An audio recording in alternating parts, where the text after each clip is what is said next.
The call came in during a rare moment of quiet at our forward operating base in Afghanistan. I was sitting in the communications room, finishing up some paperwork when my phone lit up with my sister-in-law Amanda's name. "Hey, soldier girl," she chirped, her voice dripping with fake sweetness. "Just wanted to let you know I found the perfect house. Thanks for helping me buy it." My stomach dropped. "What are you talking about, Amanda?" "Oh, don't play dumb. I used your savings, all of it. You're never home anyway, always running off to play soldier. That money was just sitting there doing nothing."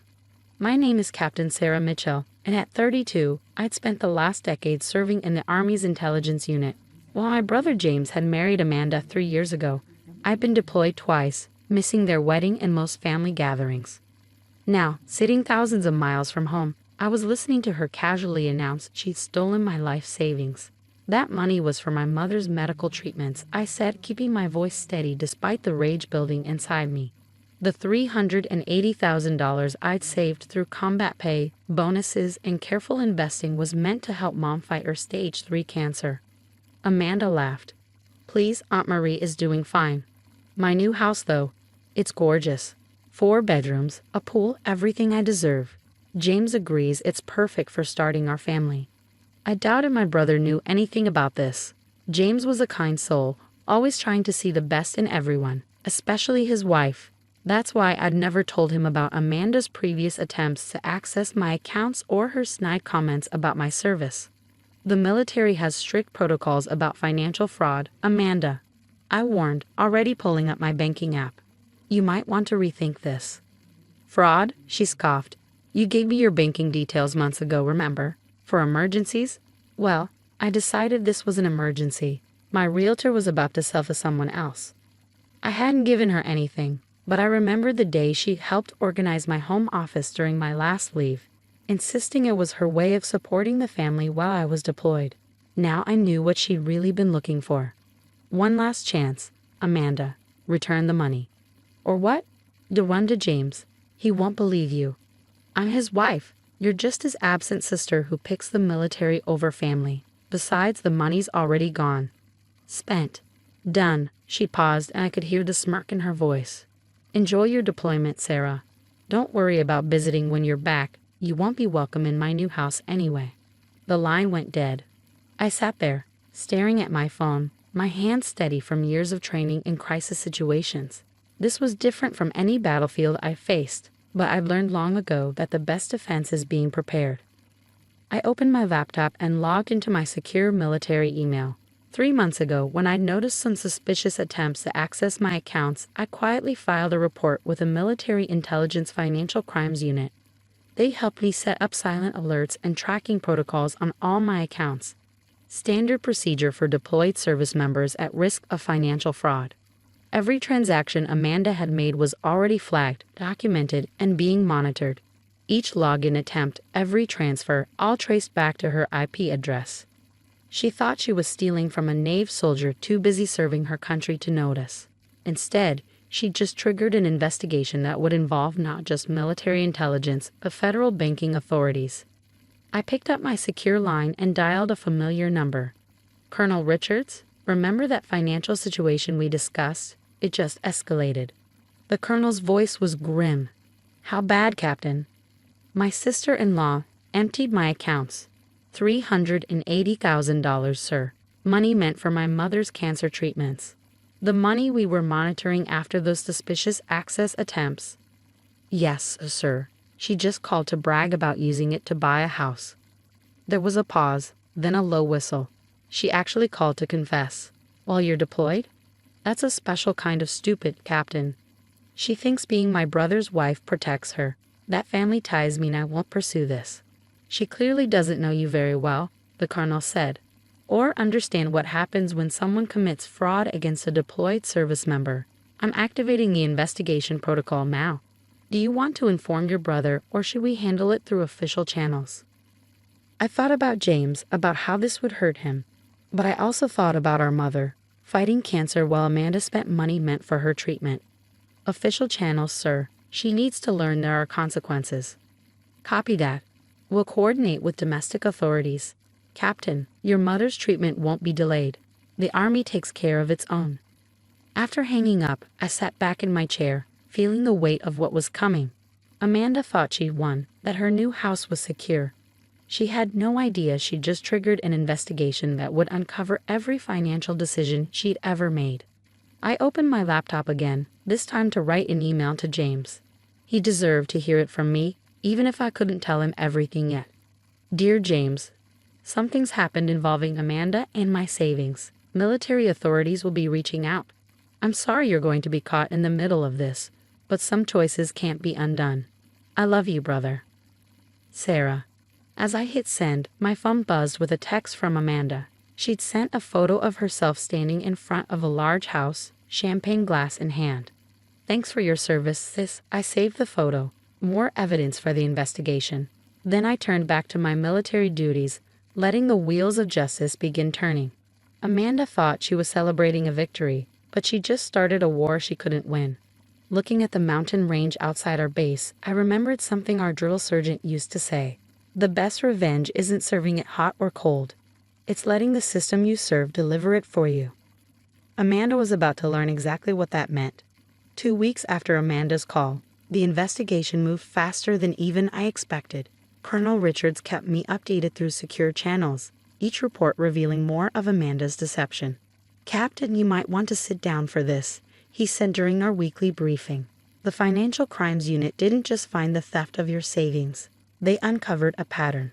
I leaned back in my chair, the desert heat seeping through the command center walls. What kind of pattern, sir?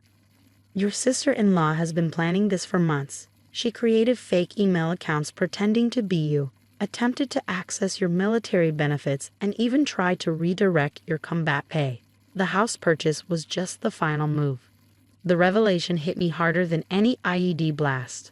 Amanda hadn't just stolen my money on impulse. She orchestrated a calculated scheme while playing the devoted sister-in-law. There's more, the colonel continued. The house she bought, she didn't just use your money. She forged your signature as a co-owner, probably thinking it would protect her if she got caught. Instead, she committed mortgage fraud. I closed my eyes, thinking of James. My brother's world was about to shatter, and I couldn't even be there to help him through it.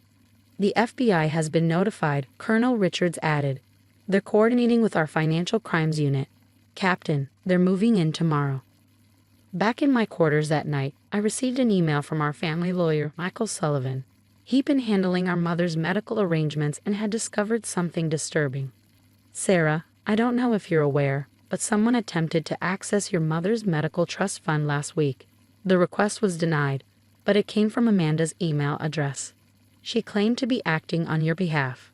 I've already reported this to the investigators. My hands shook as I read his words. Even after stealing my savings, Amanda had tried to get her hands on Mom's medical fund. The thought of her attempting to steal money meant for Mom's cancer treatments made my blood boil. The next morning, I received a series of frantic texts from James. Sarah, what's happening? FBI agents just took Amanda from our house. They're saying something about fraud and theft from a service member. This has to be a mistake. Amanda said you gave her permission. Please call me. Before I could respond, another message came through, this time from Amanda's phone. You vindictive bitch. You really called the feds on family? James will never forgive you for this. I hope you're happy in your precious army while you destroy our lives. I forwarded her message to Colonel Richards. More evidence for the case. Then I called James through a secure line. His voice was rough, like he'd been crying. Sarah, please tell me this isn't what it looks like. I wish I could, James, but Amanda stole my savings, money meant for Mom's treatment. She didn't just take it, she planned it for months. She said you gave her permission, he whispered. Said you wanted to help us start a family. James, I'm sending you something. The investigators cleared me to share it. I forwarded him the file Colonel Richards had prepared. Screenshots of Amanda's fake emails, records of her failed attempts to access my military benefits, and finally, the recording of her call to me, bragging about stealing my money. The silence on his end was deafening.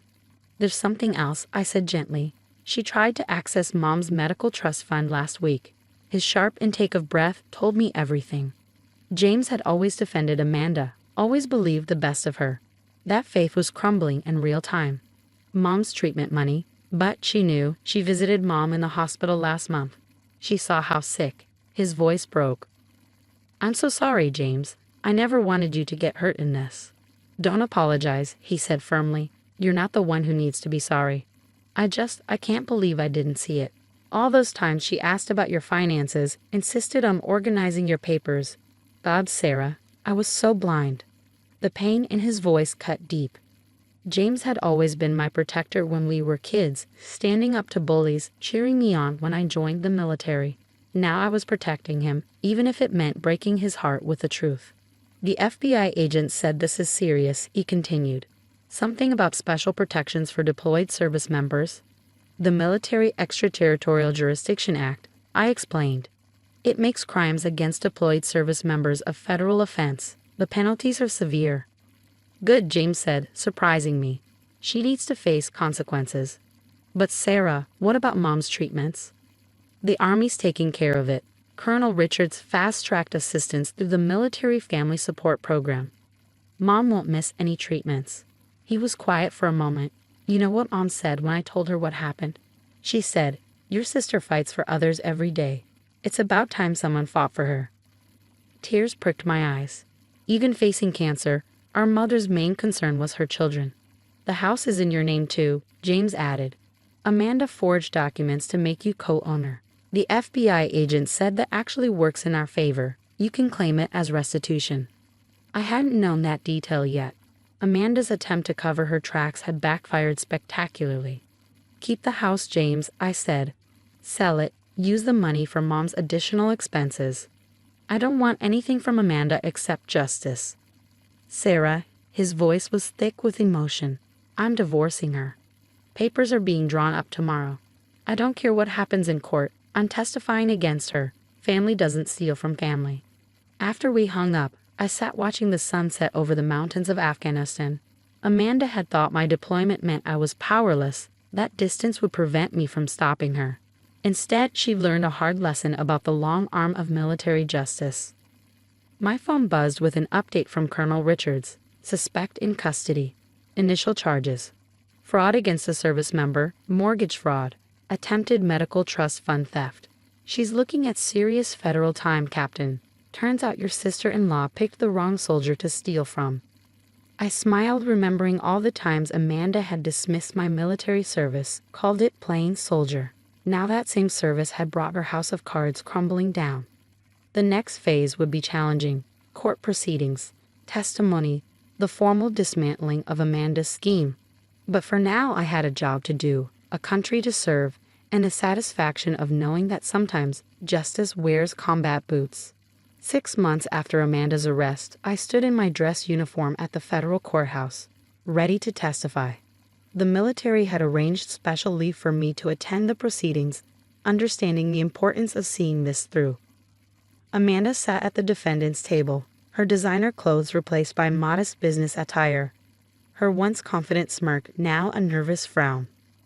When she saw me enter, she quickly looked away.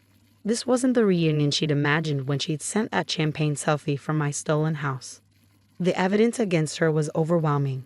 The prosecution presented a detailed timeline: her systematic attempts to access my accounts, the forged documents, the fake emails, and finally, the recorded phone call where she bragged about stealing from a deployed service member. But it was the attempted theft from Mom's medical trust that seemed to hit the jury hardest. Even Amanda's lawyer winced when they played her recorded call to the hospital, impersonating me to try accessing those funds. When it was my turn to testify, I spoke clearly and professionally, just as I'd been trained. I described discovering the theft while deployed, the impact it could have had on Mom's cancer treatments, and the systematic way Amanda had planned everything. "And how did this affect your military duties, Captain Mitchell?" the prosecutor asked. "As an intelligence officer, my focus needs to be absolute.